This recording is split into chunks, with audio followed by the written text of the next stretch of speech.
இந்த வெள்ளிக்கிழமை ஜும்ஆ தொழுகை, ஒவ்வொரு வெள்ளிக்கிழமையும் ஜும்ஆவுக்கு வருகிறவருக்கு மிகப்பெரிய நன்மைகளை அல்லாஹ் தஆலா ஏற்பாடு செய்திருக்கிறான். அதிலும் குறிப்பாக இமாம் மிம்பருக்கு ஏறுகிற வரைக்கும் யாரெல்லாம் ஜும்ஆ தொழுகைக்கு வருகிறார்களோ அவர்களுடைய பெயர்களை எழுதுவதற்காக மலக்குகளை அல்லாஹ் தஆலா மஸ்ஜிதுகளின் வாசல்களிலே நியமித்திருக்கிறான் என்று நபிகள் நாயகம் ஸல்லல்லாஹு அலைஹி வஸல்லம் அவர்கள் சொல்கிறார்கள். இமாம் மிம்பருக்கு ஏறிவிட்டால் மலக்குகள் அந்த புத்தகங்களை மடித்து விட்டு அவர்கள் பள்ளிவாசலுக்குள் வந்து அமர்ந்து விடுகிறார்கள் என்று நபிகள் நாயகம் ஸல்லல்லாஹு அலைஹி வஸல்லம் அவர்கள் சொன்னார்கள். இது வாரத்தில் ஒரு தடவை நமக்கு கிடைக்கிற மிக அற்புதமான ஒரு சான்ஸ். அன்புள்ள சகோதரர்களே, அல்லாஹ்வை சாட்சியாக வைத்து உங்களிடத்திலே கேட்கிறேன். இன்று 12:20 இந்த பள்ளிவாசலிலே இமாம் மிம்பருக்கு ஏறினார்.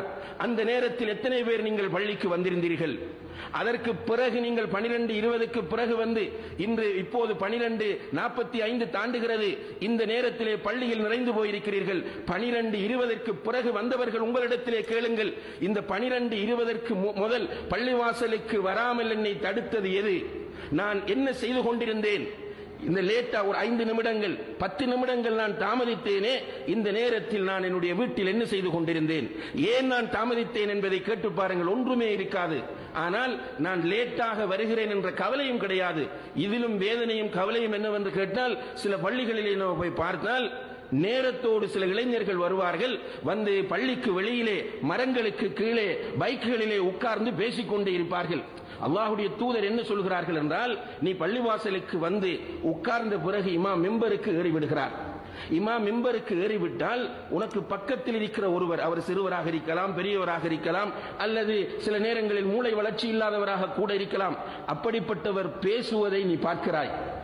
உனக்கு கவலையாக இருக்கிறது. இமாம் குத்பா ஓதிக்கொண்டிருக்கிறார், இவன் பேசுகிறான் என்று நீ கவலைப்பட்டு அவனை பார்த்து நீ அன்சித், பேசாதே, மௌனமாக இரு என்று சொன்னால் ஃபக்கத் லகௌத, அல்லாஹு அக்பர், நீ உன்னுடைய குத்பாவை வீணாக்கி விட்டாய், அல்லது குத்பாவுடைய நேரத்தில் நீ வீணான காரியத்தில் ஈடுபட்டு விட்டாய் என்று ஒரு நல்ல காரியத்தை செய்கிறவருக்கு அல்லாஹ்வுடைய தூதர் சொல்லுகிறார் என்றால், பள்ளிவாசலுக்கு வந்த பிறகு பள்ளிவாசல் வாசலிலே நின்று கொண்டு குத்பா ஓதப்படுகிற நேரத்தில் அவ்வளவு பெரிய விஷயம் என்ன பேச இருக்கிறது?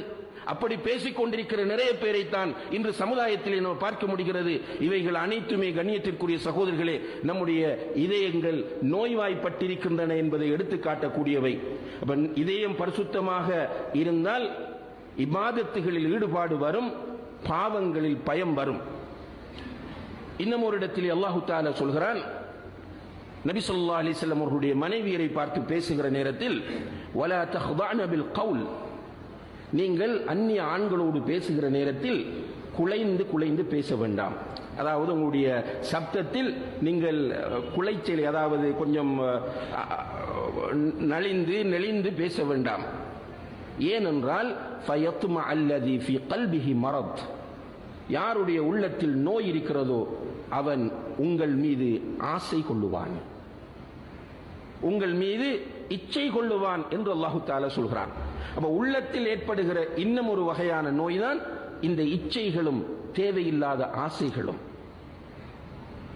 பணத்தின் மீது, பதவியின் மீது, பட்டத்தின் மீது, பெண்களின் மீது, உலகத்தின் மீது அளவு கடந்த ஆசை வருகிறது என்றால் உள்ளத்தில் நோய் இருக்கிறது என்பது அர்த்தமாகும். இவ்வாறான நோய்களோடு நாம் மரணித்தால்